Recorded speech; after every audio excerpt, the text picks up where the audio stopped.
Question number 5 के बारे में बात करते हैं। 5 नंबर में क्या लिखेंगे?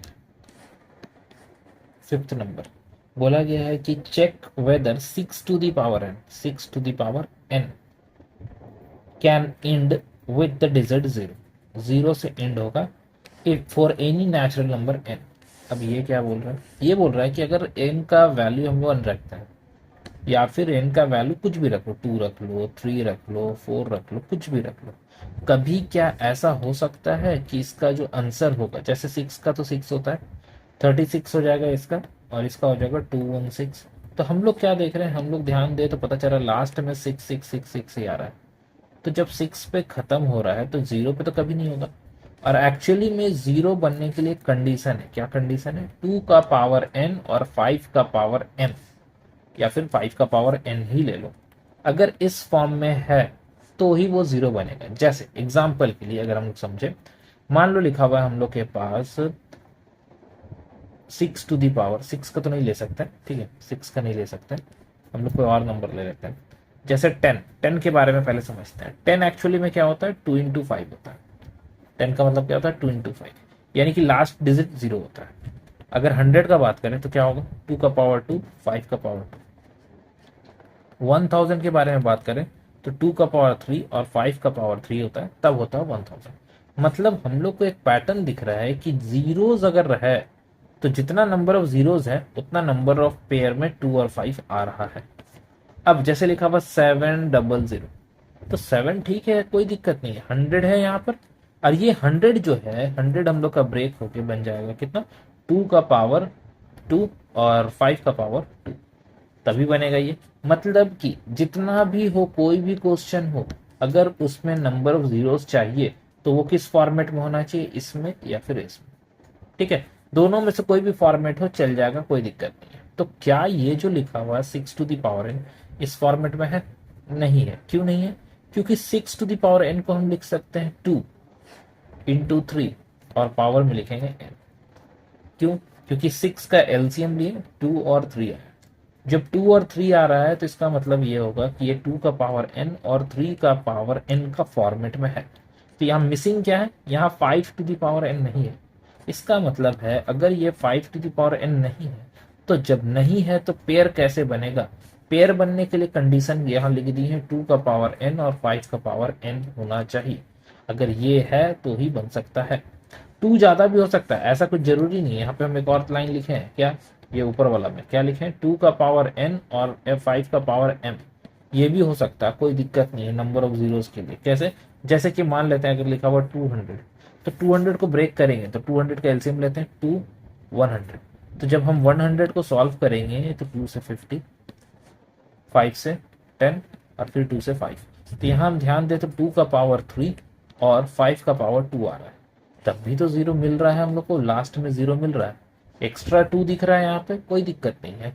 2 और 5 का पावर चेक करेंगे तो उससे पता चलेगा 2 और 5 का पावर अगर दोनों सेम पावर आ रहा है, जैसे कि यहाँ पे 2 का पावर 2 और 5 का पावर 2 है, एक्स्ट्रा एक 2 है, एक्स्ट्रा एक 2 है, कोई दिक्कत नहीं है। ये पेयर से पता चलेगा कितना नंबर ऑफ जीरोज है। यहाँ देखो सेम है, सेम है, इसका मतलब है यहाँ 2 0 एक्स्ट्रा होगा। ये 2 उससे कोई मतलब नहीं है, हम लोग को देखना पेयर अगर सेम है, 2 का पावर n और 5 का पावर n है, तो इसका मतलब है n नंबर ऑफ जीरोज होगा, n नंबर ऑफ जीरोज होगा, नंबर ऑफ जीरोज, ठीक है, n number of zeros depend करता है इस n के ऊपर में। तो ये फाइनली हम लोग का बन गया। अब लिखना कैसे है, किस तरह से लिखेंगे, इसको हम लोग थोड़ा वर्ड में लिख के दिखाएंगे। जैसे यहां लिख देंगे हम लोग, एक एग्जाम्पल में भी इसका क्वेश्चन दिया हुआ था। जैसे इफ, यहां लिखते हैं if the number 6 to the power n for any n where to end with the digit 0, यानी कि अगर 0 पे ये खत्म होता है then it would be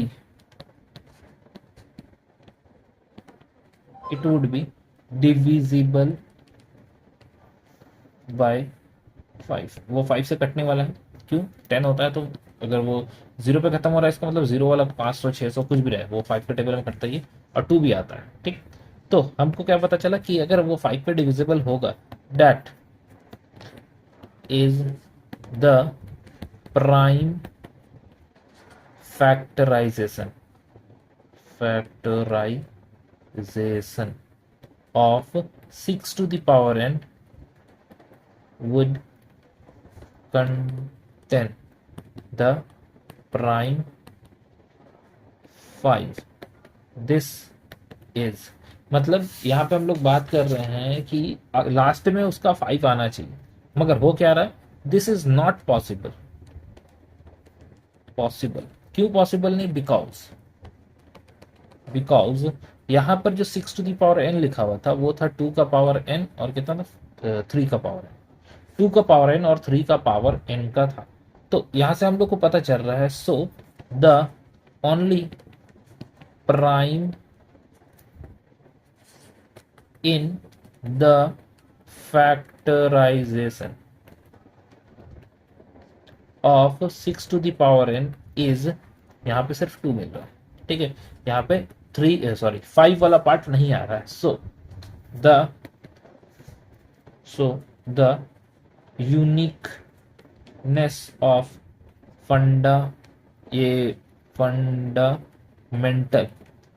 fundamental theorem, हम लोग का जो थ्योरम है वो क्या बोलता है कि 5 होना चाहिए। अगर ये लाइन नहीं समझ में आ रहा तो इसको मत लिखो, छोड़ो, सो करके छोड़ दो, द यूनिकनेस हटा दो यहाँ से, ठीक है, ये थोड़ा सा लंबा लगेगा, समझ में नहीं आएगा, यहाँ से हटा दो।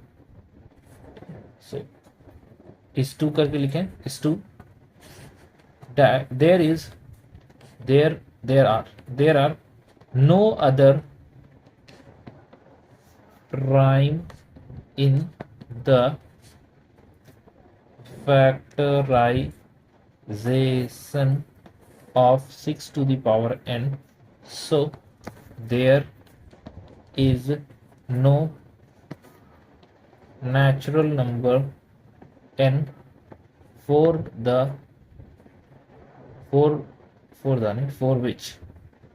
which 6 to the power n ends with the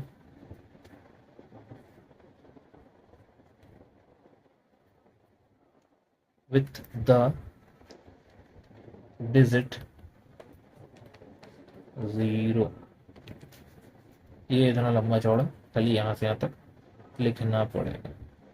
ये समझाने वाला तरीका ऊपर था, लिखने वाला तरीका ये, मतलब खाली वर्ड में लिख देना है क्या चीज जो समझाए हम उसी चीज को बस लिख देना। तो ये था हम लोग का क्वेश्चन नंबर 5।